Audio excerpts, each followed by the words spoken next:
Nous retrouvons maintenant Stéphane Sauduteil de Technibourse. Bonjour Stéphane. Bonjour à toutes et à tous. Alors on fait un point pour commencer sur le CAC 40 qui est stable à l'heure actuelle à 5098,13 points après avoir perdu 3,5% la semaine dernière. Est-ce que finalement la baisse est terminée, les prises de profit ont été faites et on repart sur des bases plus saines? Est-ce que c'est votre opinion? Non, c'est pas du tout mon opinion. Je suis désolé de vous contrarier en ce lundi matin. C'est vrai que depuis quelques semaines, je vous disais que les marchés étaient dangereux, qu'il y avait un risque de baisse. Et puis on l'a vu la semaine dernière, patatras, ils ont rechuté. Alors en fait, c'est un petit peu normal. On a eu une vraie séquence baissière début février. Je vous ai toujours dit que ça laisserait des traces dans le marché, que le marché, certes, essaierait de réagir, entamerait une correction technique, ce qu'il a fait, mais qu'il fallait s'attendre à une réplique baissière plus ou moins importante. Et on est un petit peu dans ce type de structure. On est dans une réplique baissière qui est en train de revenir à proximité immédiate des points bas qu'on avait réalisés début février, autour des 5000 points. Et pour moi, en fait, j'ai l'impression qu'on va encore creuser un petit peu plus bas. Je ne serais pas étonné que le marché joue encore un petit peu à se faire peur et revienne dans une zone techniquement terriblement importante. Je pense qu'on aura quand même des forces de rappel dans cette zone. Cette zone, en fait, couvre 200 points de large, c'est-à-dire entre 4008 et 5000. Pour moi, c'est le siège de la tendance haussière de début long terme et long terme. Donc il faudra surtout pas passer en dessous de cette zone. Alors ça serait presque un mal pour un bien peut-être de revenir dans cette zone. Là pour le coup je serais peut-être d'accord avec votre analyse, peut-être que on pourrait repartir sur des bases plus saines, mais pour moi je pense que c'est encore un peu prématuré que de dire que le point bas de la semaine dernière serait un niveau d'achat pour viser un CAC 40 sur des niveaux bien supérieurs un peu plus tard. J'ai l'impression en fait qu'on est capable d'aller chercher encore des points bas dans les prochaines journées, voire dans les prochaines semaines. Et ce qui me fait dire ça, finalement, c'est pas forcément l'analyse du CAC 40, mais c'est plutôt l'analyse du Dow Jones que l'on verra tout à l'heure. Donc en fait, on a pour habitude de dire on ne rattrape pas un couteau qui tombe. Le couteau est en train de tomber. Je pense qu'il peut tomber un petit peu plus bas. À quelle échéance vous pensez que cette semaine, ça peut continuer dans le rouge? Écoutez, on a eu une semaine déjà assez importante d'un point de vue baisse, on a perdu plus de 3%. On pourrait très bien avoir une petite semaine d'accalmie, rester dans une zone que l'on pourrait définir entre 5000 et 5200 points, sans pour autant, je dirais, perdre le momentum baissier. Et même si on remontait sur 5200 points, on ne regagnerait pas du momentum haussier. Donc, c'est une semaine qui peut être piégeuse. Soit effectivement on peut avoir un marché un peu en trompe-l'œil, c'est-à-dire qui stagne, qui donne l'impression de digérer un petit peu la baisse sans vouloir baisser, mais on pourrait très très bien avoir également, pardon, c'est un petit peu plus mon sentiment, une baisse qui s'aggrave peut-être en cours de cette semaine ou en fin de semaine, peut-être dans le sillage de Wall Street comme nous allons le voir. Oui, j'allais vous dire, alors regardons du côté américain. Je sais que les indices américains, et vous nous le dites de manière récurrente, vous les trouvez beaucoup trop élevés depuis déjà plusieurs semaines. Donc là, la correction, j'imagine que vous allez me dire qu'elle va se poursuivre selon vos anticipations. Oui, je suis d'accord avec vous pour cette analyse. En fait, deux raisons majeures. La première raison, comme je vous l'ai expliqué, c'est-à-dire que il faut bien se mettre dans la psychologie du marché pour, à mon sens, bien anticiper l'avenir du Dow Jones.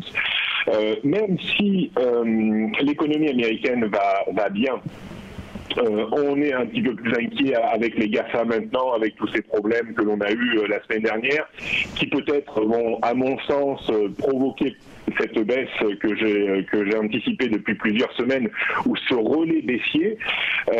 Donc en fait, comme on avait monté de plus de 10% quasiment au mois de janvier, c'était à mon sens une hausse tout à fait anormale, qui a été rectifiée sévèrement en février.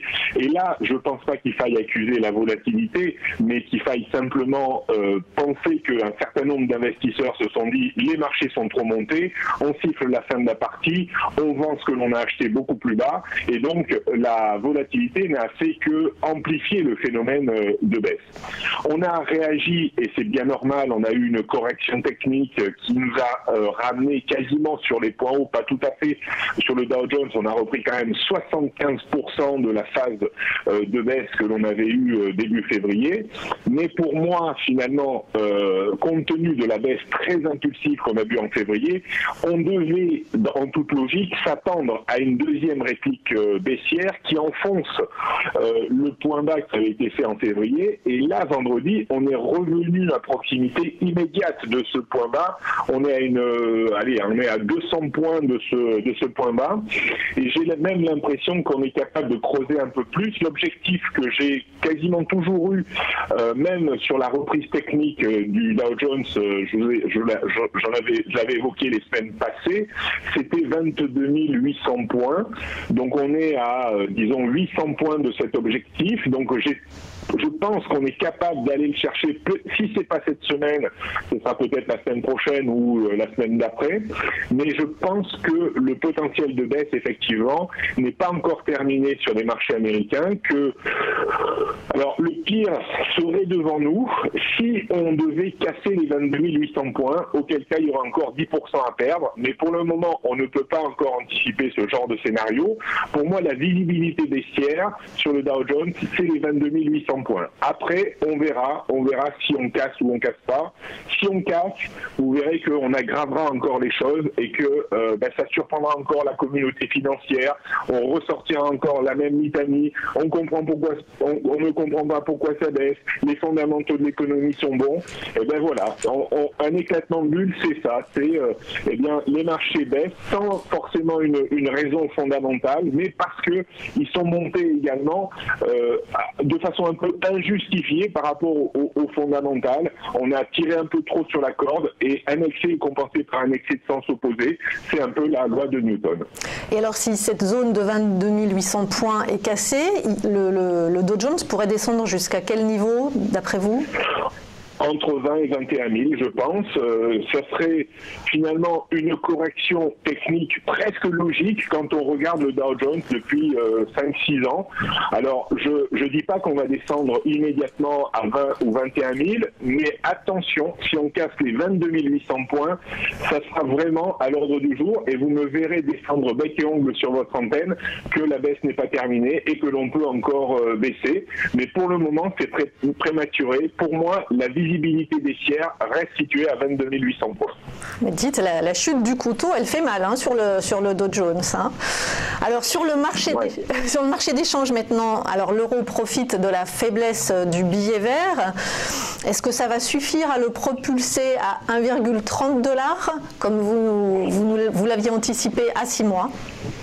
Oui, je change pas d'avis, je reste conforme aux analyses que je vous ai faites sur votre antenne. Rien n'a été, modifié la semaine passée. On se tient très très bien dans une zone toujours un peu de consolidation, entre 1,2160 et 1,2540, dirons-nous. Tant qu'on reste dans cette zone, pour moi, c'est une consolidation saine avant certainement un nouveau jambage haussier que l'on peut estimer autour des 1,30, comme je le dis depuis plusieurs semaines. Alors, je n'ai pas de visibilité technique au-delà de 1,30. Si on cassait les 1,30, effectivement, il faudrait revoir le scénario haussier, mais pour le moment, je pense que 1,30 sera déjà quand même quelque chose d'important et de compliqué à déborder. On fera certainement un long stop sous ce niveau. Je n'écarte pas non plus, comme je l'expliquais la semaine dernière, qu'on ait une petite baisse éventuelle avant une reprise beaucoup plus importante. Cette baisse pourrait nous ramener éventuellement sur 1,20, 1,22 sans pour autant briser l'élan haussier de l'euro-dollar, mais il n'y a pas une obligation non plus à baisser. On peut très bien continuer à stagner un petit peu dans la zone actuelle, hein, comme la semaine dernière. Hein. La semaine dernière, on est resté comprimé, disons, entre un peu au-dessus de 1,22 et un peu en dessous de 1,2430. Alors là où on pourrait commencer à prévoir de nouveau un assaut des récents points hauts autour des 1,2670, c'est sur débordement des 1,2430 exactement. Donc on surveillera 1,2430 plus particulièrement cette semaine. Passer au-dessus libérerait vraiment une énergie haussière en direction des récents points hauts, voire probablement plus haut. On termine avec le pétrole, Stéphane, et le rebond de fin de semaine dernière. Donc, est-ce que là aussi, ce sont simplement des mouvements spéculatifs liés à la volatilité et aux déclarations des États-Unis, on l'a vu, vis-à-vis de l'Iran, ou est-ce qu'il y a vraiment un rééquilibrage de l'offre et de la demande mondiale de pétrole qui justifie cette hausse des cours du pétrole ? Là aussi, en fait, hein, j'ai défendu bec et ongle sur votre antenne que le pétrole était haussier, que la reprise technique était très bien étayée, que le débordement de 54 sur le WTI américain, puis 55, ouvrait un potentiel sur 68, voire 70, voire même peut-être 75 $. On a eu une phase de correction technique assez légitime, c'est-à-dire on est venu retester le niveau des 55, même plutôt 60 $ sur le WTI pour mieux prendre appui dessus et pour finalement réengager un mouvement haussier. Pour moi, ça reste dans la continuité haussière. Le pétrole reste toujours haussier. Je suis toujours haussier sur le pétrole. Je pense qu'il y a une bonne visibilité haussière jusqu'à 75 $, voire même 80 $ le baril. Oui. Pour enrayer cette reprise, il faudrait vraiment, là, pour le coup, une violente chute des marchés américains, ce qui reste quand même possible, et également une révision des anticipations de croissance mondiale. Donc je pense qu'avant qu'on rentre dans cette dynamique-là, il y a encore de la place pour aller chercher, je dirais, une dizaine de dollars de hausse sur le pétrole. J'ai du mal à me projeter au-dessus des 80 $, mais à 80 $, peut-être qu'on reparlera quand même d'un pétrole cher qui pourrait mettre en danger l'économie mondiale et tout ça. Donc là aussi, c'est un facteur anxiogène peut-être à venir, donc à surveiller dans les prochaines semaines, mais tant qu'on n'est pas repassé en dessous des 60 et surtout 55 $, je continuerai à dire que le pétrole est haussier. Merci beaucoup. Stéphane Sauduteil de Technibourse.